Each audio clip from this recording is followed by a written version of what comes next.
आज की कथा अत्यंत ही मार्मिक एवं रोचक है। इसका शीर्षक है सबसे अच्छा समय क्या है, सबसे अच्छा आदमी कौन है एवं सबसे अच्छा काम क्या है। एक समय की बात है, एक राजा था। वह बड़ा ही दयालु, नीतिज्ञ एवं ज्ञानी था। उसके मन में एक सवाल उठा, सबसे अच्छा समय क्या है, सबसे अच्छा काम क्या है एवं सबसे अच्छा आदमी कौन है।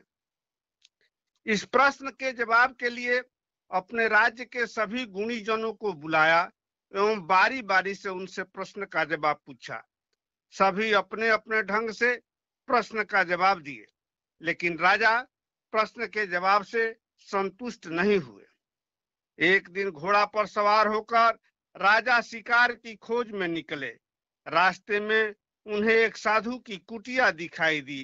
राजा के मन में जिज्ञासा जागी। राजा ने सोचा कि क्यों न इस प्रश्न का जवाब इस साधु से पूछे। वे घोड़ा पर से उतर गए एवं खाली पांव साधु की कुटिया में गए। वे देखे कि साधु जी का ध्यान मग्न है। वे उनके ध्यान में बिना बाधा डाले पास ही में बैठकर इंतजार करने लगे कि साधु जी का ध्यान कब टूटेगा। कुछ दिन वहीं बीत गए। राजा अपने प्रश्न के जवाब के लिए कुटिया पर इंतजार करते रहे। एक दिन राजा ने देखा कि एक घायल व्यक्ति घोड़ा पर लेटा हुआ कुटिया की तरफ आ रहा है। राजा ने देखा कि वह घायल है, उसके पेट में चोट लगा है, उसका शरीर खून से लथपथ है एवं साथ ही वह इस राजा का दुश्मन है। वह बेहोश है। राजा ने दुश्मनी को भुलाकर अपनी पगड़ी उतारी और उसके घाव पर जंगली जड़ी बूटी लगाकर पगड़ी से बांध दिया। वह बिना डर के उस घायल राजा को अपने घोड़े से उसके घर लेकर आ गया। उस राज्य के वैद्य को बुलाया गया। राज्य वैद्य ने राजा की इलाज प्रारंभ कर दिया। कुछ देर में राजा का होश आ गया।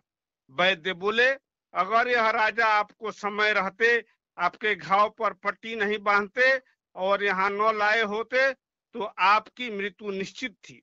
राजा हतप्रभ रह गया। घायल राजा बोला, हे राजन, मैं आपको ही मारने की योजना बनाकर जंगल की तरफ आपको खोजते हुए जा रहा था, लेकिन रास्ते में डाकुओं ने मुझ पर आक्रमण कर घायल कर दिया। मुझे पता न था कि मैं कहाँ हूँ। मैं आपको जान से मारने के लिए गया था, लेकिन आपने दुश्मनी भुलाकर मेरी जान बचाई। मैं इस ऋण को कैसे चुकाऊंगा। आप वास्तव में बड़े ही मर्मज्ञ, ज्ञानी एवं नीतिज्ञ हैं। संकट में आपने मेरी जान बचाई, इसलिए मेरे अपराध को क्षमा कर दीजिए। राजा ने बोला, मैं तो अपना कर्म किया, उस समय मेरा यही धर्म था। तब घायल राजा ने अपने पुत्रों एवं राज्य के अन्य लोगों को बुलाकर कहा, हे पुत्रों, आज से इस राजा से हमारी दुश्मनी समाप्त हुई। मैं जीवित रहूं या न रहूं, लेकिन तुम लोग इस राजा के लिए दुश्मनी तो दूर, अगर कोई संकट आए तो जान का प्रवाह किए बिना इसकी रक्षा करना। और राजा को विदा किया। राजा फिर साधु की कुटिया पर आए तो देखा कि साधु जी चुपचाप बैठे मेरा इंतजार कर रहे हैं। साधु ने राजा का कुशल क्षेम पूछा और बोला कि आपके यहाँ पधारने का कारण क्या है। राजा ने साधु जी का दंडवत प्रणाम कर बोला, हे साधु जी, मेरे मन में 3 प्रश्न हैं। पहला, सबसे अच्छा समय क्या है, सबसे अच्छा काम क्या है एवं सबसे अच्छा आदमी कौन है। साधु ने कहा, राजन, सबसे अच्छा समय वही था जो अभी आया था। सबसे अच्छा काम भी वही था जिसे आपने किया। दुश्मनी को भुलाकर दुश्मन का आपने जान बचाई। और सबसे अच्छा आदमी भी वही है जो ऐसा करता है। आपके इस कार्य से आपकी दुश्मनी ही नहीं, आपके परिवार से उस राजा की दुश्मनी भी सदा के लिए समाप्त हो गई। इस तरह आज की कथा समाप्त हुई।